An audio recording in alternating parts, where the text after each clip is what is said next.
વડપણના માર્ગદર્શનમાં ઉર્જા મંત્રી આદરણીય શ્રી ઋષિકેશભાઈ પટેલ, રાજ્ય ઉર્જા મંત્રી ભાઈ શ્રી કૌશિકભાઈ, પ્રિન્સિપલ સેક્રેટરી અશ્વિની કુમાર, વિવિધ વિભાગના વડાઓ, રેવન્યુથી માંડીને કન્સલ્ટ તમામ સેક્રેટરીઓ સાથે ખેડૂતોના લાગણીને ધ્યાનમાં રાખીને ખૂબ મહત્વપૂર્ણ નિર્ણય માનનીય મુખ્યમંત્રી ભૂપેન્દ્રભાઈના નેતૃત્વમાં લેવાનો છે. છેલ્લા ઘણા દિવસોથી માગણીના લાગણી આપ સર્વ પત્રકારો મિત્રો દ્વારા પણ જે નીચે સુધીની વાત હતી એ મળતી હતી.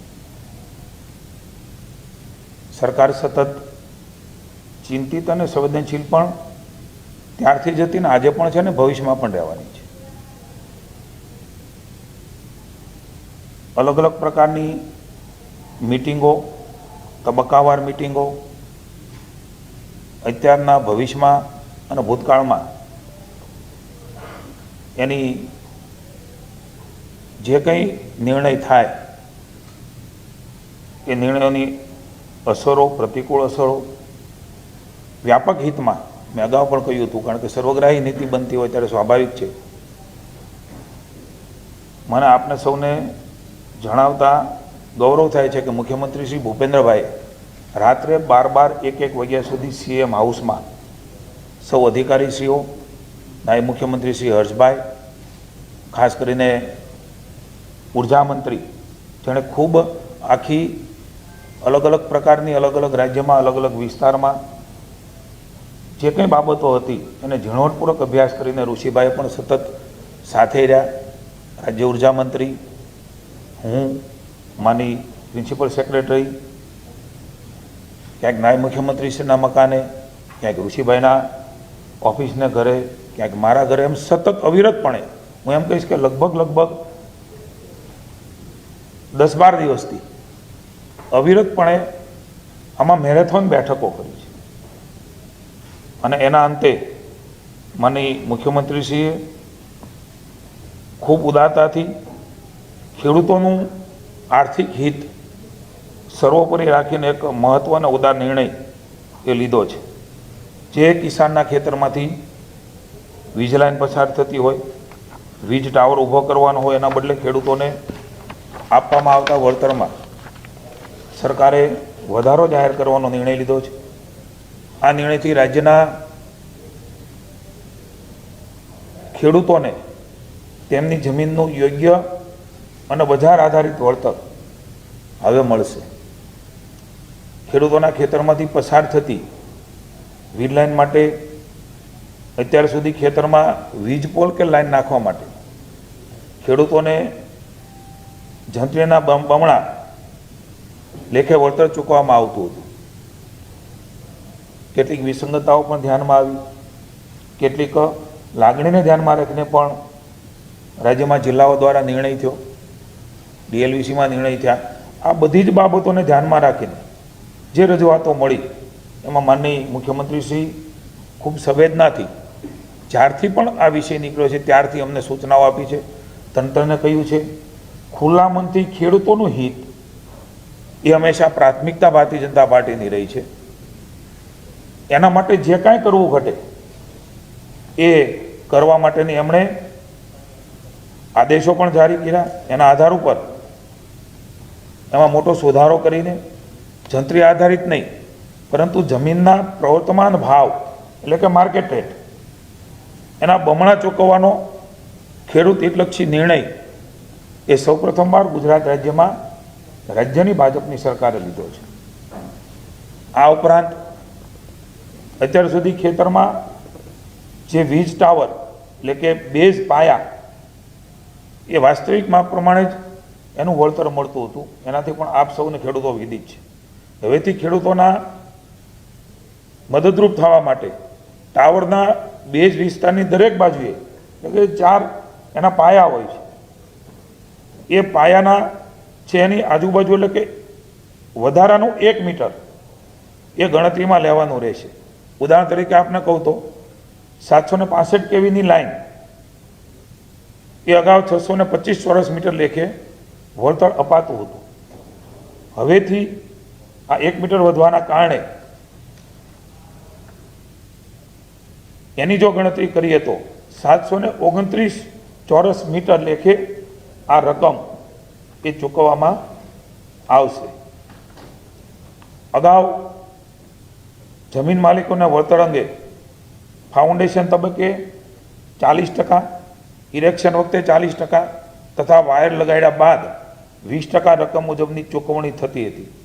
તેના બદલે જમીન માલિકોને એક સાથે અગાઉથી જ વળતર ચૂકવવાનું રાજ્ય સરકારે નિર્ધારિત કર્યું છે. આ બહુ મહત્વપૂર્ણ નિર્ણય એ ખેડૂતોની લાગણી હતી અને ક્યાંક ક્યાંક કંઈ વાદ વિવાદ સંભવ હતો એને ધર્મોમાંથી નિરાકરણ કરવાનો પણ પ્રયાસ એ રાજ્યની સરકારે કર્યો છે. ખેડૂતોની જમીનની વાસ્તવિક બજાર કિંમત આપને અને કિસાનના મનમાં, કિસાનના જે પણ હિતેચ્છુઓ છે, સંગઠનો છે, એના મનમાં પણ જે પ્રશ્ન હું કહું ત્યારે આવવાનો છે, બજાર કિંમત એટલે કઈ, એની પણ, કારણ કે આ બધી જ બાબતો નક્કી કરતી વખતે આવા અનેક બાબતો અમારી સામે પણ, અમારા મનમાં પણ ઉદ્ભવે.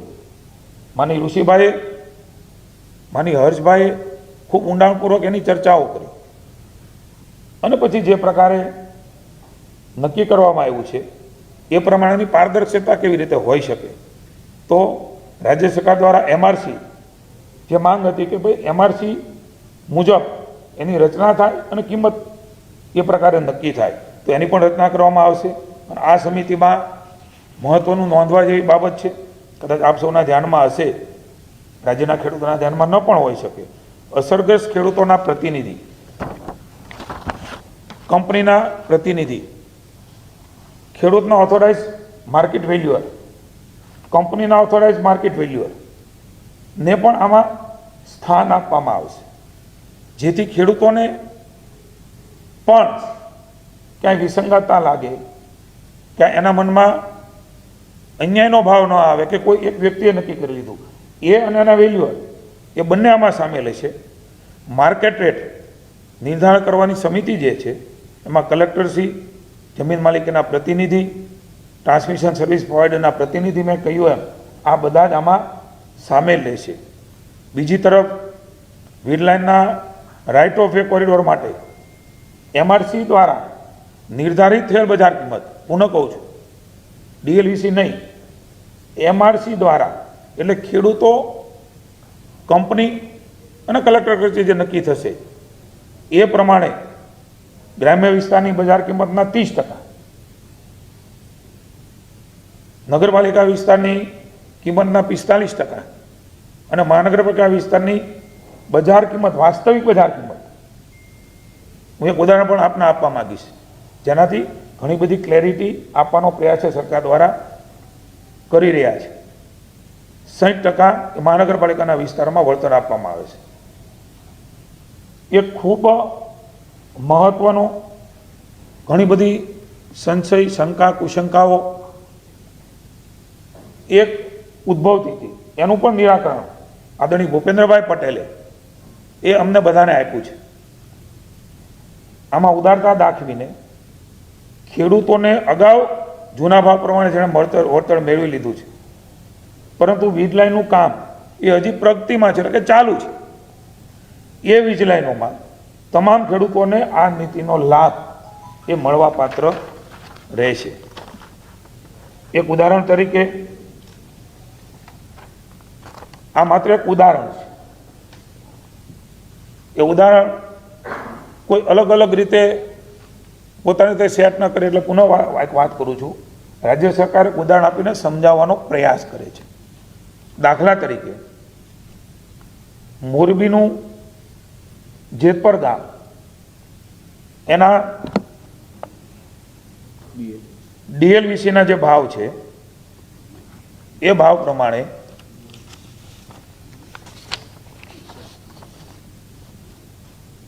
ટાવર બેઝ જે એરિયા છે 979 દાખલા તરીકે ભાવ નક્કી થયો હોય તો એના 625 સ્ક્વેર મીટરમાં 6 ને 11 એટલે 6,11,000 રૂપિયા મળવાપાત્ર હતા. એ ટાવર બેઝ એરિયાને હવે ઉદાહરણ તરીકે 1 વીઘાના 30 લાખ, કોઈ વાર 10 લાખ હોય, અંદરનો જમીન હોય તો, રોડ ઉપરની હોય તો 40 હોય, 30 હોય, 25 હોય, એ જે એમઆરસી કમિટી નક્કી કરશે, બરાબર છે ભાઈ, એ પ્રમાણે એમને હવે જે વળતર મળશે 729, મેં અગાઉ વાત કરી એમ પાયાનું 1 મીટર વધારે. ગુજરાતમાં ખેતીની જમીનનો ભાવ વધારે છે, તમે બધા જાણીએ છીએ, એટલે ખેડૂતને એને સીધો લાભ મળવાનો છે. ભલે વેચાતી હશે કે નહીં વેચાતી હોય, કેટલીક જગ્યાએ એ ત્યાં ડેવલપમેન્ટ થવાનું હોય તો કદાચ એ પ્રકારનો ભાવ હોય, ન થવાનું હોય ત્યાં પણ ખેતીની જમીનની કિંમત એ લગભગ અન્ય રાજ્યની સરખામણીમાં લગભગ વધારે છે. આપણા રાજ્યમાં ખેતી પ્રત્યેનો ભાવ છે ત્યારે 6,11 મળતા હતા, એને 729 સ્ક્વેર મીટર પ્રમાણે 27 લાખ અને 2,000ની રકમ એ એમને ટાવર એરિયામાં મળશે. ROW કોરિડોર 100 મીટર લેન્થ અને 67 મીટર વિડ્થ, એમાં એને જે 25% લેખે રકમ મળતી હતી એ હું આપને ક્યાંય પણ ગેરસમજણ ન થાય એટલા માટે કહું છું. આ કોઠો પણ આપને આપીશું. 3.40 લાખ એ 25% લેખે ROWમાં મળતા હતા. એના બદલે હવે 12.74 લાખ એમને જે જેતપર ગામની DLVC છે એમણે નક્કી કર્યા હતા. અગાઉ મેં કીધું એ જંત્રી પ્રમાણે હવે જે વાત કરું છું એ 22.74 લાખ 25% લેખે એમને એ રકમ જેતપર ગામની વાત છે. 12.74 એમને હવે મળશે. એ જૂના મળતા હતા, હવે જે રકમ એને મળશે એ 37.25 લાખ એટલે કે 30% લેખે. કોને એકવાર હું ઉદાહરણ કહું છું, અને કોઈ જગ્યાએ મારી વાતમાં સેટ ન થાય આપણે આની કોપી પણ આપીશું. ક્યાંક કોઈ શબ્દ રચનામાં ભૂલ હોય તો ક્ષમા ગણશો. એટલે હવે હું રકમનો સરવાળો કરું છું. ટાવર એરિયા અને જે કોરિડોર છે ROW એ બંનેનો 6,11 અને 12.74 જે જેતપર ગામમાં DLVC નક્કી થઈ છે એમાં 18.85 એ ખેડૂતને મળવા પાત્ર હતા. હવે 1 વીઘા પ્રમાણે એમને 64.27 લાખ રૂપિયા, 18.85ની સામે 64.27, આ પ્રકારની કેટલાય ગણી રકમ એ હવે આ પ્રકારે ખેડૂતને મળવા પાત્ર થશે. એક ઉદાહરણ સુરેન્દ્રનગરના કોંઢ ગામનું પણ આપને આપવા માંગુ છું. એટલા માટે વિવેકભાઈ કે આ બે ગામનો ઇસ્યુ હતો. મારી વિનંતી એ તમને આપી દઈશું લેખિતમાં. ના હું પ્રયાસ કરું. મેં પહેલાં કીધું સમજણ ન પડે તો માફી માગું છું આપની. અમારો ઈરાદો આપ સમજો, વિનંતી છે મારી. કોંઢ ગામનો એક દાખલો છે. કોંઢ ગામમાં ટાવર બેઝ જે એરિયા છે એ એરિયામાં હાલમાં જે રકમ મળતી હતી એ 2.38 લાખ મળતી હતી, એના બદલે હવે 18 લાખ મળશે. એ જ પ્રમાણે ROWમાં 6.39 લાખ મળતા હતા, એના બદલે હવે 24.83 મળશે. એટલે કે 9 લાખ મળતા હતા, એના 42 લાખ રૂપિયાની રકમ હું માનું છું કે હવે સ્પષ્ટતા એ આપના સુધી થઈ ગઈ છે. છતાં પણ હું જેતપરનું ઉદાહરણ આપું છું. 18.85 મળતા હતા, એમને હવે 64.27 લાખ રૂપિયાની રકમ એ એમને મળવાની છે. આ પ્રકારે રાજ્યની સરકારે એક મહત્ત્વપૂર્ણ નિર્ણય એ લીધો છે. એમની આખી જે તમે કહો છો એ ઠરાવ એ પણ આપને મળશે. પહેલાં પદ્ધતિ, અત્યારની પદ્ધતિ, એનો ઠરાવ પણ અત્યારે તમને આપી દેવામાં આવશે.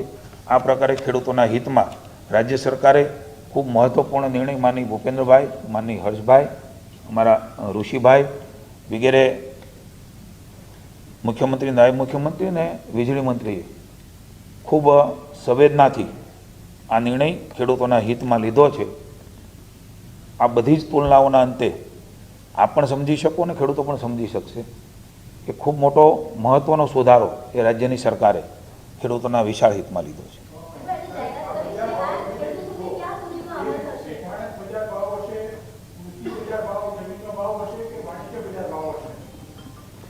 આ વિષયની અંદર ખેતીલાયક જમીન હોય અને ઇન્ડસ્ટ્રીયલ એરિયા ન હોય તો કોમર્શિયલ વિસ્તાર ના હોય અને કેવળ ખેતી જ થતી હોય તો એ ખેતીલાયક ભાવ નક્કી થશે.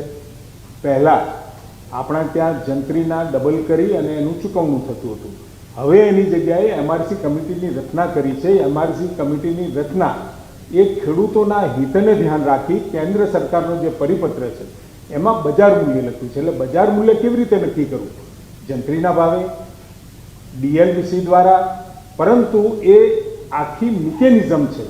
એ મિકેનિઝમ યોગ્ય અને યોગ્ય જમીનના બજાર મૂલ્ય મળી રહે એના માટે ખેડૂતના પ્રતિનિધિઓ પણ હશે, ખેડૂતના વેલ્યુઅર પણ હશે, કંપનીના હશે અને બંને વેલ્યુઅરોના જે વેલ્યુ આવે એટલે 20% કરતાં જો વધારે ડિફરન્સ હોય તો એમાં કલેક્ટરે પણ પોતાના વેલ્યુઅર દ્વારા જે રકમ અને એની સરેરાશ કરી અને એની જમીનની કિંમત નક્કી કરવામાં આવશે. એટલે નહીં જંત્રી નહીં ડીએલવીસી, હકીકતમાં સ્થળ ઉપર અને એ જગ્યા ઉપર એ ગામની અંદર શું માર્કેટ રેટ ચાલી રહ્યો છે, વાસ્તવિક બજાર મૂલ્ય નક્કી કરવાની વાત આપણે આમાં કરી રહ્યા છીએ. અને બજાર મૂલ્ય એટલા માટે કરીએ છીએ કે બજાર મૂલ્ય કરવાથી ઘણી વખત જંત્રીના ભાવ ઓછા હોય, ડીએલવીસીની અંદર રેટ ઓછા આવે. એની જગ્યાએ આ એમઆરસી કમિટી ખેડૂતોને વચ્ચે સાથે રાખી એ બજાર મૂલ્ય નક્કી કરશે. સાહેબ, આ એમઆરસી એટલે માર્કેટ રેટ કમિટી, બરાબર? હવે આ માર્કેટ રેટ કમિટીનો નિર્ણય સર્વાનુમતે હશે, નહીં હોય એક જ મને કોઈ શાંતિ જોડી રીતે સમજી લો. હું બરાબર નહીં હોય તો ખેડૂત અપીલમાં જશે, અપીલમાં નહીં જાય તો એના ગ્રીવન્સનું શું થશે? નંબર 1 એક કામ. બીજું કે આ રીતે આ એક્વિઝિશન્સ નથી ફર્ધર, બરાબર? તો આ જ સિદ્ધાંત રાજ્ય સરકાર બીજી બાબતોમાં એપ્લાય કરશે. ડીએલવીસીની પદ્ધતિ છે એ પદ્ધતિ શું બંધ થવાની બે વિષયમાં વાત નીકળે છે. પેલો નહીં એને નહીં ગણતરી નહીં માને તો ક્યાં અપીલમાં જશે? અને બીજું આના પેરામીટર શું? કારણ કે આમાં તો તમે કહેશો 30 રૂપિયા કે 40 રૂપિયા માર્કેટ કઈ રીતે તમે અને કમિટીમાં કોણ છે સાહેબ? બોર્ડોની સીધું કહેજો સાહેબ. કમિટીના મેમ્બરો કોણ છે સાહેબ? અપીલની વ્યવસ્થા શું છે? અને આ જે સિદ્ધાંત તમે અહીં લીધો છે એ બીજે તમે એપ્લાય કરશો કે? જે કમિટીની રચના કરવામાં આવી છે જેને આપણે માર્કેટ રેટ કમિટી કહીએ છીએ, જિલ્લા કલેક્ટરશ્રીના અધ્યક્ષ સ્થાને થશે. એમાં જે કંપની એટલે કે જે ટ્રાન્સમિશન સર્વિસ પ્રોવાઈડર છે એમના પ્રતિનિધિ રહેશે. જે અસરગ્રસ્ત ખેડૂતો છે એ અસરગ્રસ્ત ખેડૂતોમાંથી પણ એક પ્રતિનિધિ રહેશે. કલેક્ટરશ્રીને જરૂરી જણાય એવા 2 અન્ય પ્રતિનિધિને પણ એમાં સામેલ કરી શકશે. અમારી પાસે જે રજૂઆત સરકારશ્રી પાસે આવતી હતી એમાં ખેડૂત લોકોનું મેઇન કહેવાનું હતું કે અમારી જમીનની કિંમત, ખેતીની જમીનની કિંમત અત્યારે 15 લાખ, 20 લાખ, 25 લાખ રૂપિયા વીઘા સ્થિતિ પ્રમાણે હોય. કોઈ શહેરની નજીક હોય અથવા ઔદ્યોગિક વિસ્તાર હોય ત્યાં ખેતીની કિંમત, જમીનની કિંમત પણ વધી જતી હોય છે. તો જે એમઆરસી છે એમાં વેલ્યુઅર એ ભારત સરકાર દ્વારા જે નક્કી કરેલા છે, રજિસ્ટર્ડ વેલ્યુઅર છે, એમાંથી 3 વેલ્યુઅરની પસંદગી કરવાનો આવશે. એક વેલ્યુઅર ખેડૂત પ્રતિનિધિ દ્વારા કરવામાં આવશે, એક વેલ્યુઅર કંપનીના પ્રતિનિધિ દ્વારા અને એક કલેક્ટરશ્રી દ્વારા.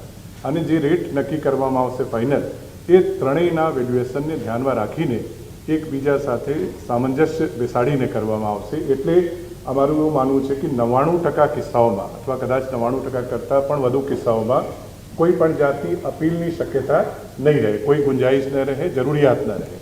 પરંતુ સપોઝ કોઈને એમ લાગે કે આ વળતર કદાચ અપર્યાપ્ત છે, અપૂરતું છે, ત્યારે એના માટે જે કોર્ટમાં કે સિવિલ કોર્ટમાં જે અત્યારે સંપાદનની વ્યવસ્થા છે, સંપાદનમાં અપીલની, એ પ્રકારની વ્યવસ્થા એમાં પણ થઈ શકશે. પરંતુ રાજ્ય સરકારે જે રીતની ફોર્મ્યુલા અત્યારે આ કામ માટે અમલમાં લાવી છે કે માર્કેટ રેટ કમિટી દ્વારા ડિટર્મિન કરવામાં આવેલું ખરેખર વાસ્તવિક બજાર કિંમતના ડબલ અને એ પર પાયાના વિસ્તારમાં 1-1 મીટર ચારે બાજુ ટાવરનો એડ કરીને કરવાથી એમાં ખેડૂતને ખૂબ જ સંતોષ થશે અને મોર દેન 99%માં એ નહીં. બીજો જે આપણો પ્રશ્ન છે કે જે બીજી વ્યવસ્થા છે સંપાદનની, આ તો આપણે રાઇટ ઓફ વે અથવા રાઇટ ઓફ યુઝની વાત કરીએ છીએ, આ વ્યવસ્થામાં જે એક્ટ અમે અમલમાં મૂકીએ છીએ એ ઇન્ડિયન ઇલેક્ટ્રિસિટી એક્ટ છે અને ટેલિગ્રાફ એક્ટ છે. એની જોગવાઈઓની અંતર્ગત અને ભારત સરકારની સૂચનાઓ અને ગાઈડલાઇન્સ અને અન્ય રાજ્યોમાં જે પદ્ધતિ છે એમાંથી બેસ્ટ પદ્ધતિનો અભ્યાસ કરીને બેસ્ટ સોલ્યુશન અમે લાવવાનું સરકારશ્રીએ પ્રયાસ કર્યો છે.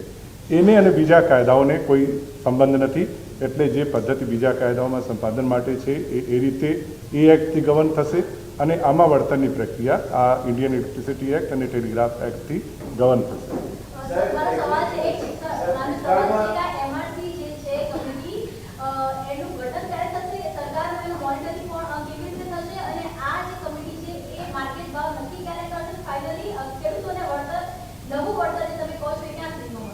જે માનનીય મંત્રીશ્રીએ વાત કરી છે કે ખૂબ જ ટૂંક સમયમાં ટૂંકા ગાળામાં એ કમિટીની રચના કરવામાં આવશે. જિલ્લા કક્ષાની કમિટી છે, જિલ્લા કલેક્ટરશ્રીના અધ્યક્ષસ્થાને છે, જેમાં ખેડૂતના પ્રતિનિધિ પણ રહેશે અને કંપનીના પ્રતિનિધિ પણ રહેશે. અને જેમ સરકારશ્રીએ ખૂબ જ ઉદારતાપૂર્વક એક નક્કી કર્યું છે કે લાઇનનું કામ પ્રગતિમાં હોય એ કામોમાં પણ વળતરની સુધારેલી રકમ ખેડૂતને ચૂકવવામાં આવશે અને એના માટે એક ચોક્કસ સમયમર્યાદા નક્કી કરવામાં આવી છે. ડિટેલ ગાઈડલાઇન્સ જીઆરમાં આપને મોકલવામાં આવશે, પરંતુ હું આપને એટલો ભરોસો સરકારના પ્રતિનિધિ તરીકે અપાવી શકું છું કે એ ખેડૂતના હિતમાં અને ખેડૂતને ખૂબ જ આનંદ આપે એવી રીતે એકદમ ચોક્કસ સમય મર્યાદાની અંદર બધું કામ થાય. એકી સાથે એક મુસ્ત 100% રકમ ખેડૂતના ખાતામાં જમા થાય, ડિજિટલ પ્લેટફોર્મનો ઉપયોગ થાય, એ રીતે આ વ્યવસ્થા સંપૂર્ણ કરવામાં આવી છે. સર, પાશ્ચાત્યથી અસર કઈ રીતની છે? જેને સ્વીકાર્યું હોય, ન સ્વીકાર્યું હોય, નેગોશિએશનમાં હોય, લાઇનમાં આવી ગયા હોય, એ બધાનું પાશ્ચાત્ય જે અમારા પ્રોજેક્ટ અત્યારે અમલમાં છે, એટલે કે સંપાદનની પ્રક્રિયા ચાલી રહી હોય, અત્યારે વીજળીના એમાં પહેલાં તો આપને ખ્યાલ હશે કે પાયો એટલે કે ટાવર નક્કી કરવામાં આવે છે, પછી એના ઉપર થાંભલો નખાય છે, પછી એમાં તાર ખેંચવામાં આવે છે જેને સ્ટ્રિંગિંગ કહીએ છીએ. એટલે આ બધી પ્રક્રિયા કરતાં એ પ્રોજેક્ટ પૂર્ણ થાય છે. પછી એને ગ્રીડ સાથે કનેક્ટ કરીને ચાર્જ એટલે કે એક્ટિવેટ કરવામાં આવે છે. તો જે પ્રોજેક્ટ કમ્પ્લીટ ન થયા હોય, ફિઝિકલી સંપૂર્ણ રીતે પૂર્ણ ન થયા હોય એવા તમામ પ્રોજેક્ટને આ નવી યોજના હેઠળ આવરી લેવામાં આવશે. ભૂતકાળમાં સ્વીકાર્યું હોય એને પણ એ બાબતમાં પણ સરકાર વિચારણા કરીને ડિટેલ ગાઈડલાઇન આપને જીઆરના માધ્યમથી મોકલવામાં આવશે. Thank you.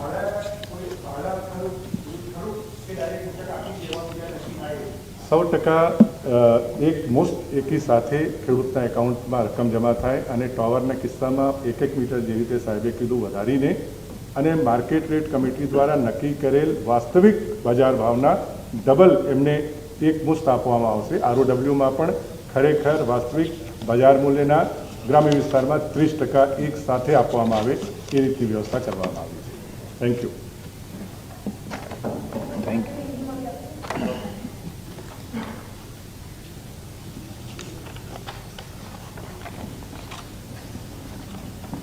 माननीय मुख्यमंत्री भूपेंद्र भाई के मार्गदर्शन में नायब मुख्यमंत्री हर्ष भाई, माननीय ऊर्जा मंत्री ऋषिकेश भाई, कौशिक भाई, कृषि मंत्री के रूप में मैं कई बार ये जो वीज पोल के बारे में डिमांड थी उसके बारे में राज्य सरकार ने खूब संवेदना से सोचा, अलग अलग डिपार्टमेंट के साथ चर्चाएं हुई, मीटिंग हुई और उसके बाद माननीय मुख्यमंत्री भूपेंद्र भाई ने निर्णय लिया है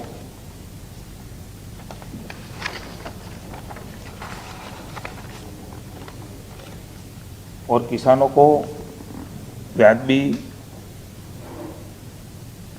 दाम भी मिले ऐसी व्यवस्था सुनिश्चित राज्य सरकार ने की है. विविध किसान संगठन, किसान संघ, भाजपा किसान मोर्चो, व्यक्तिगत किसान, सबकी डिमांड राज्य सरकार के पास अलग अलग रूप में आई थी. माननीय मुख्यमंत्री भूपेंद्र भाई ने तय किया है जंत्री के आधार पर नहीं, लेकिन प्रवर्तमान जो रेट है, मार्केट रेट, उससे डबल रेट देने के लिए निर्णय राज्य सरकार ने लिया है। जो पोल है उसका बेस है, उसको भी अलग अलग 4 बेस में 1-1 मीटर का एरिया भी बढ़ाया है। उससे भी किसानों को फायदा होने जा रहा है। उदाहरण के तौर पर 765 kV की लाइन में पहले 625 चौरस मीटर गिने जाते थे, अब 729 चौरस मीटर वो गिने जाएंगे और उसको इतने पैसे मिलेंगे। पहले अलग अलग फेज में किसान को पैसे मिल रहे थे, लेकिन राज्य सरकार ने सुनिश्चित किया कि वो सभी पहले ही मिल जाए। उससे फ़ायदा ये रहेगा कि किसान को ये पूरा जो मुआवजा है वो मुआवजा मिल जाएगा। वो भी बड़ी रकम होती है। मैंने एक उदाहरण भी यहाँ प्रस्तुत किया था। राज्य सरकार ने एक और निर्णय लिया है, पूरी तरह से ट्रांसपेरेंसी कैसे हो, तो एक MRC कमेटी वो भी गठन होगी। उसमें ऑथोराइज मार्केट वैल्यूअर किसान का ये ऑथोराइज मार्केट वैल्यूअर, कंपनी उसके प्रतिनिधि, उसका ऑथोराइज वैल्यूअर, कलेक्टर की निगरानी में ये कमेटी की रचना होगी। राइट ऑफ वे कॉरिडोर, उसमें भी MRC ने जो कीमत तय की है वही कीमत से 30% गांव के विस्तार, 45% नगर पालिका विस्तार और महानगर पालिका के जो विस्तार है उसमें 60% के हिसाब से मुआवजा मिलेगा। एक और भी निर्णय राज्य सरकार ने लिया है, जो किसान ने जो अभी जो फेज चालू है, जो प्रवर्तमान लाइन है, उसमें सभी को ये मुआवजा, जो भी बीज लाइन है अभी वो कार्यान्वित नहीं हुई है, उस सभी को ये मुआवजा मिलेगा। एक उदाहरण के तौर पे मैं बताऊं तो मोरबी डिस्ट्रिक्ट में जेतपुर गांव है, तो पहले ये DLBC ने तय किया था, उसमें उसको मुआवजा मिलने वाला था वो करीबन 18 लाख, और ये MRC कमेटी वो तय करेगी। उदाहरण के तौर पे 30 लाख वहाँ 1 बीघे का तय हुआ है, तो उसका 64 लाख 64 लाख वो किसान को मिलेगा, और वो पहले मिलेगा। वो किसान को कहीं ना कहीं अपने जीवन में, अपने खेत में, अपने व्यवसाय में कहीं ना कहीं उसको ये रकम पहले मिल जाने से और इतनी ज़्यादा मिलने से फायदा रहेगा। किसी को ज़रूरत है तो ये करेंगे, नहीं तो बैंक में मुके रखेंगे। मतलब ये किसानों के हित में एक महत्वपूर्ण निर्णय एक ही साथ वो मुआवजा देने के लिए भी लिया है। ऐसे ही एक दूसरा भी अलग अलग डिस्ट्रिक्ट में एक गांव का हमने ये उदाहरण लिया है, जो आपको मिल जाएगा। और पूरा पहले क्या था और अब नई जो नीति आई है उसमें क्या रहेगा, एकदम ट्रांसपेरेंसी से माननीय मुख्यमंत्री भूपेंद्र भाई के मार्गदर्शन में राज्य सरकार ने, पहली बार गुजरात सरकार ने ऐसा निर्णय सभी राज्यों को अभी हमने अलग अलग रूप से देख के ये तय किया है। और मुझे लगता है कि किसानों के हित में संवेदना से माननीय भूपेंद्र भाई पहले से ही ओपन माइंड से हमको बोला गया था कि आप ओपन माइंड से खेडूत के हित में निर्णय कीजिए, खेडूत को कोई दिक्कत न हो, आने वाले समय में भी दिक्कत न हो, ऐसा निर्णय करने का प्रयास राज्य सरकार ने किया है। मैं माननीय भूपेंद्र भाई का धन्यवाद करता हूं किसानों की ओर से कि एक पारदर्शक निर्णय की तरफ सबकी जो डिमांड थी, सबकी मांग थी, उस संवेदना से पूरी तरह से माननीय मुख्यमंत्री भी रात को 12-12 बजे, 1-1 बजे CM हाउस में हमारे साथ बैठे हैं। नायब मुख्यमंत्री भी 11-12-1 बजे तक उसके घर पे, माननीय ऋषि भाई के घर पे, अलग अलग डिपार्टमेंट के साथ, सेक्रेटरी के साथ, अलग अलग संगठनों, व्यक्तिगत रूप में सबको मिलके ये नतीजे पे आए हैं। और मैं मानता हूँ कि ये किसानों के लिए बहुत हितकारी रहेगा और ये